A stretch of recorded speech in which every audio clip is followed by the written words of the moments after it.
Hello, नमस्कार दोस्तों। आज हम आपको इतिहास पढ़ाने जा रहे हैं। इतिहास की शुरुआत से हम जो कुछ बताएंगे सारी चीज़ें पूरी एकदम शुरुआत से बताएंगे। कोशिश यही रहेगी कि कोई भी ऐसा टॉपिक, कोई भी ऐसी चीज़, एक छोटी से छोटी पॉइंट, कोई ऐसी चीज़ नहीं छूटनी चाहिए जो कि हमें यूपीएससी जैसे एग्जाम्स में भी कोई दिक्कत खड़ी करे। और उससे भी बड़ा पर्पज़ हमारा क्या है कि ऐसे ऐसे समझाएं कि आपको फिर दोबारा पढ़ने की ज़रूरत ना पड़े और बहुत ही आसान भाषा में समझ में आ जाए। यानी कि हम आपको एकदम ग्रामीण यानी मातृभाषा में भी समझाने की कोशिश करेंगे। कोई बात नहीं कि आपको समझने में दिक्कत होगी, इस चीज़ की कोई और बात नहीं रहेगी, आपको सारी चीज़ें समझ में आएंगी। तो हम बात करते हैं, शुरुआत करते हैं इतिहास। इतिहास होता क्या है, इतिहास आखिर है क्या, इतिहास हम कहेंगे किसे। अब ये तो है नहीं कि अब कल हमारी जो जो हम काम किए थे कल वो फिर हो गया, ख़त्म हो गया, आज हम दूसरा दिन आ गए तो हम इसे इतिहास ऐसे तो बोलेंगे नहीं। यानी इतिहास उसे कहेंगे जिसका हमारे पास क्या हो, एक प्रमाणिक स्रोत हो।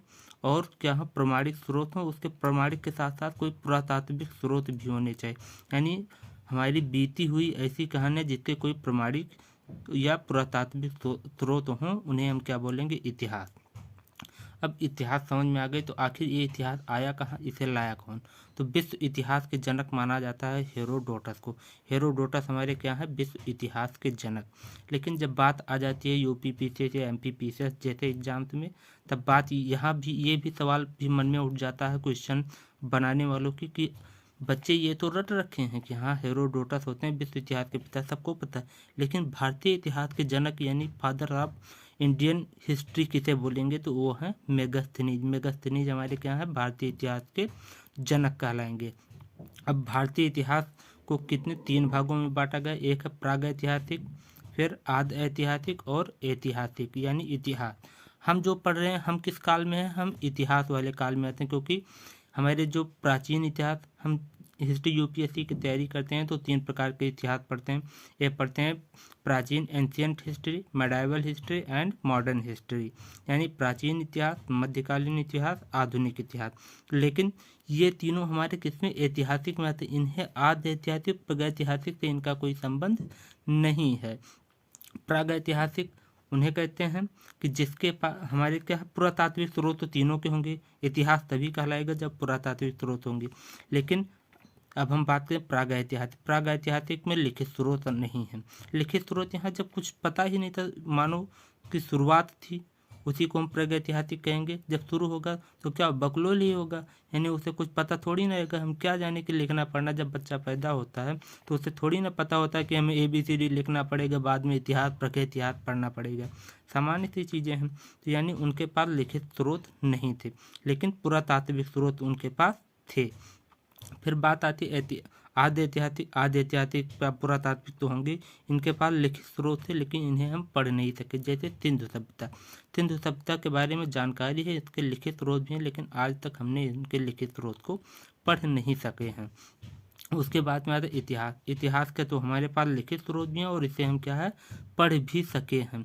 जैसे इतिहास में की शुरुआत कहाँ से होती है, वैदिक काल से। वैदिक काल के जितने वेद हैं, अथर्ववेद, सामवेद, ये सब हैं, इन सबको हम पढ़ सकते हैं बाकायदा, और इनके बारे में हमें जानकारी बाकायदा है। उसके बाद में अब हम कहते हैं कि इसे बांटा कौन, तो इन्हें बांटे हैं जॉन ब्रूस। जॉन ब्रूस नामक इतिहासकार थे जिन्होंने क्या किया, इतिहास को तीन भागों में प्रागैतिहासिक, आद्य ऐतिहासिक ये तो थे, लेकिन लिखित स्रोत के आधार पर, यानी जो स्रोत मिले लिखित साक्ष्य के आधार पर इन्हें तीन भागों में बांटा। एक लिखित है लेकिन पढ़ा नहीं गया, फिर एक है लिखित है, एक में है ही नहीं, एक में लिखित है, एक में जो है लिखित भी है और पढ़ा भी है। उसके बाद में एक इतिहासकार हो रहे उन्होंने क्या किया, क्रिश्चियन थॉमसन नाम के। उन्होंने क्या कहा ऐसे नहीं, यहाँ पर जो चीज़ें मिली हैं उनके आधार पर हम इतिहास को बांटेंगे। तो क्रिश्चियन थॉमसन ने क्या किया, इन्हें कि क्या वस्तुएं मिली हैं। तो पूरा प्रागैतिहास काल में हमें केवल पत्थर मिले, तो इन्होंने कहा कि ये पाषाण, पाषाण मतलब पत्थर होता है। तो पाषाण काल को क्या किया, प्रागैतिहास को पाषाण काल में बांट दिया। आद्य ऐतिहासिक यानी यहाँ पर कांसा मिला तो इसे कांस्य काल बता दिए। इतिहास में क्या लोहा मिला इसलिए लौह युग बता दिए उसे, और इसे लौह युग के काल में बांट दिए। हम कौन से काल में जी रहे हैं, लौह युग में, क्योंकि सबसे ज़्यादा हम किस चीज़ से परिचित हैं, लोहा का। जो कुछ भी यूज करते हैं ज़्यादातर चीज़ें लोहा का यूज करते हैं। उसके बाद में अब जो इन्हें पाषाण काल बांटा तो उसे भी 3-4 खंडों में बांट दिया। पहला पूरा पाषाण काल जो कि 25 लाख से लेकर 12,000 साल तक चला। फिर 12,000 से 5,000 साल के बीच में क्या चला, मध्य पाषाण काल चला। फिर उसके बाद नव पाषाण काल, नव पाषाण काल 5,000 से 3,000 के आसपास तक चला। ताम्र पाषाण की बात हम बाद में करेंगे, ये इन पाषाण काल के बाद में चला है।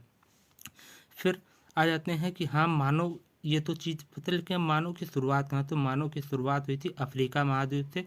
अफ्रीका महाद्वीप को मानव जाति का पालना बोला जाए, इसलिए यहाँ पर हम लिख दिए कि आपको दिक्कत ना हो।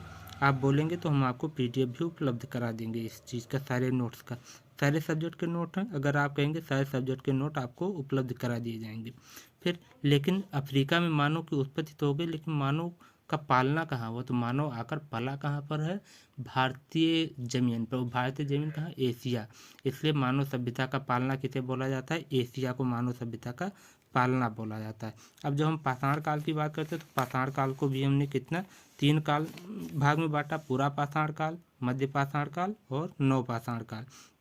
तो पूरा पाषाण काल में क्या था, कुछ नहीं पता था, खाना बदोबस्त थे, जहाँ मन के इधर उधर आते जाते, जहाँ मन के घूम। क्योंकि जैसे छोटा सांड होता है तो छोटा सांड को क्या होता है, ये थोड़ी ना रहता है हमें इसी मालिक के यहाँ रहना। वो जहाँ मन का आता है वहाँ जाता आता है, उसे किसी चीज़ की परवाह नहीं। जहाँ मिल गया वहाँ पर खा लिया, यानी खाद्य संग्राहक हो गया। कहीं कोई चीज़ मिल गई उसका शिकार कर दिया, किसी को मार दिया रास्ते चलते, वो सब क्या हो, शिकार करते थे। और सबसे बड़ी चीज़ जो है कि आग की खोज, पूरा पाषाण काल में क्या हुई थी, आग की खोज हुई थी। फिर आ जाते हैं मध्य पाषाण काल। मध्य पाषाण काल में हमारी सबसे बड़ी जो चीज़ थी अंत्येष्टि। अंत्येष्टि मतलब क्या हुआ, जब लोग मर जाते थे तो उनका दाह संस्कार जो होता था उसे हम क्या अंत्येष्टि बोलते हैं। तो यहाँ पर सबसे बड़ा काम क्या हो, यहाँ पर अंत्येष्टि क्रिया की शुरुआत मध्य पाषाण काल से हुई। फिर आ जाते हैं नवपाषाण। ये चीज़ नवपाषाण काल में जाने से पहले जो यहाँ पर हम बताएं, चलो पहले बता देते हैं। नवपाषाण काल में खेती की शुरुआत, मनुष्य है उन्होंने खेती की शुरुआत की। जब खेत बो देंगे तो हम कहाँ, दूर अगर कहीं चले जाएंगे तो क्या होगा, यहाँ पर खेत जो है छोटा सांड वगैरह जो को है, खासकर यूपी वालों के लिए उन्हें अच्छी तरीके से पता है, क्या होंगे, पूरा ख़त्म कर देंगे। इसलिए जब खेती हो गई तो वहाँ पर रुकना भी पड़ेगा जब तक हम फसल काट नहीं लेंगे।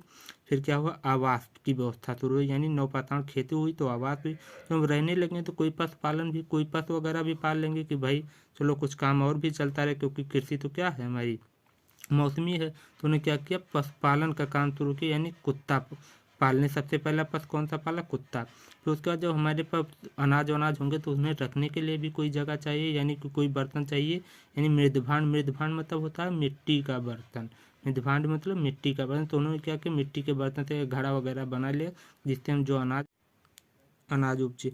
अब अनाज को एक स्थान से दूसरे स्थान के लिए पर ले जाने के लिए क्या, पहिया की खोज की, क्योंकि कहीं ले जाना पड़ेगा। हम जहाँ मान लो 1 बोरी हम उठा कर ले जाएंगे, 4-6 बोरी हो गया तब किस पर ले जाएंगे, तो इसके लिए उन्हें क्या किया, साधन बनाया।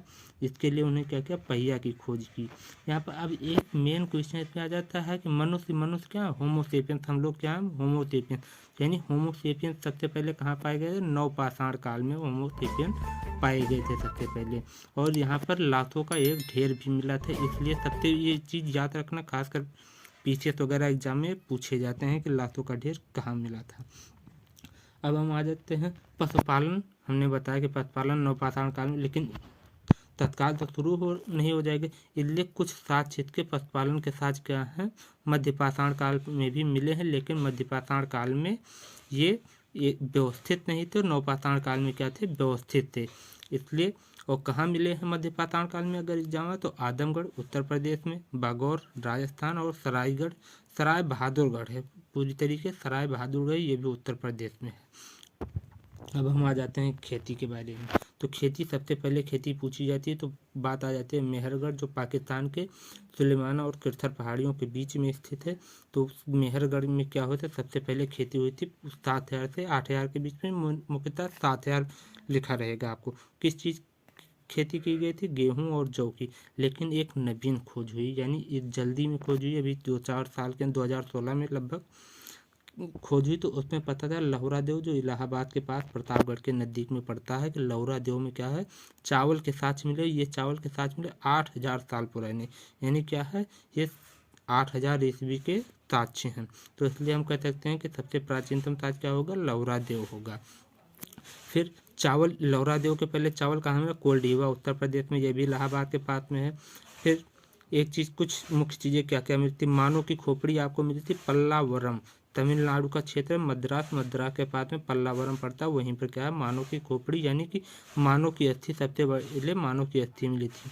फिर हम इनके बारे में कोई चित्र की किस तरह से रहते थे, भीमबेटका एक मध्य प्रदेश में नर्मदा नदी के किनारे है विंध्य पहाड़ पर।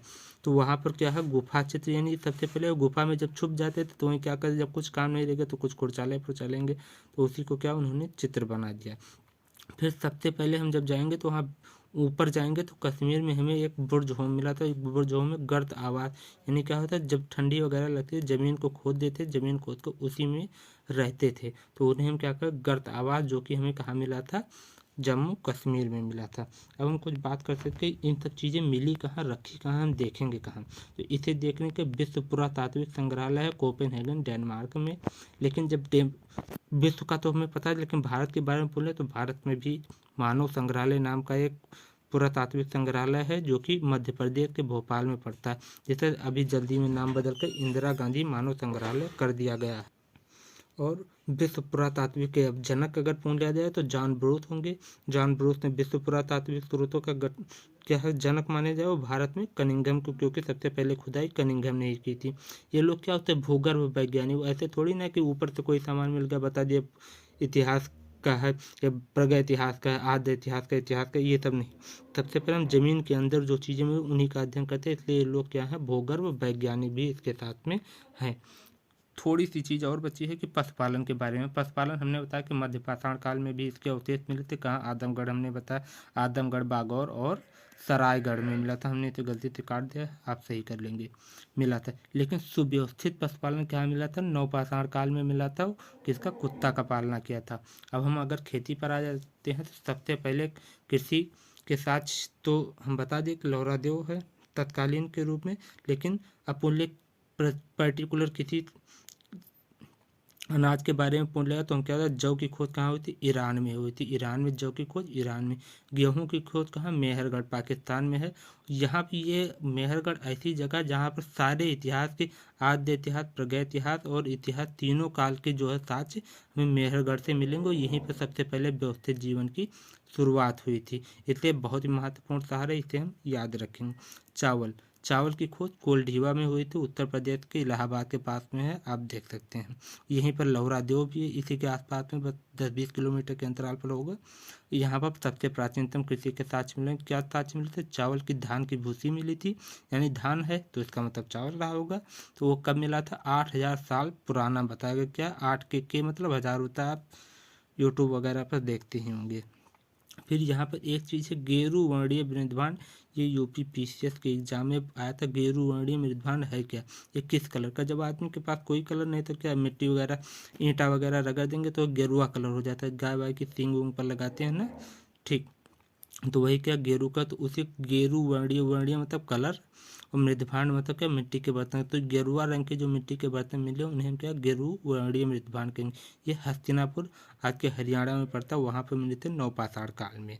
फिर आ जाते हैं मध्य पाषाण काल में। कृषि के साथ हमने बता दिया आदमगढ़ बागौर में मिले थे। आदमगढ़ कहाँ, मध्य प्रदेश में, बागौर राजस्थान, सराय बहादुरगढ़ उत्तर प्रदेश में। लेकिन ये सब क्या थे, अव्यवस्थित। व्यवस्थित साक्ष्य कहाँ मिले हैं, नवपाषाण काल में लौरा देव और मेहरगढ़ में। अब दो मध्य पाषाण काल के दो स्थान और भी पॉपुलर हैं, उनमें से एक महादाह उत्तर प्रदेश का, दमदमा में क्या है, लाशों के ढेर। अगर लाशों के ढेर पूछ लिया जाएगा प्रागैतिहासिक काल में तो आप जो है मोहनजोदड़ो मत लगा दें, क्योंकि वो क्या है आद्य ऐतिहासिक काल का है। प्रागैतिहासिक में क्या होगा, दमदमा उत्तर प्रदेश का, जहाँ पर लाशों के ढेर मिले हैं। और महादाह में क्या है, हड्डी के औजार मिले हैं। तो ये चीज़ें इतनी थी जो प्रागैतिहासिक में थी। उम्मीद करता हूँ कि आपको समझ में आई होंगी। अगर आप कमेंट करते हैं तो मैं PDF इसका बनाकर डाल दूंगा। अभी PDF बनाई नहीं है तो इसलिए उपलब्ध नहीं करा रहे हैं, लेकिन अगर आप कमेंट करते हैं तो आपको पूरा PDF उपलब्ध करा दिया जाएगा। इसके अलावा प्रागैतिहास से आपको कोई भी क्वेश्चन नहीं आएगा। उम्मीद करता हूँ आपको समझ में आ गया होगा। अगर समझ में आ गया है तो अच्छे से पढ़िए, मेहनत करिए, इस बार के UPSC टॉपर आप ही होंगे।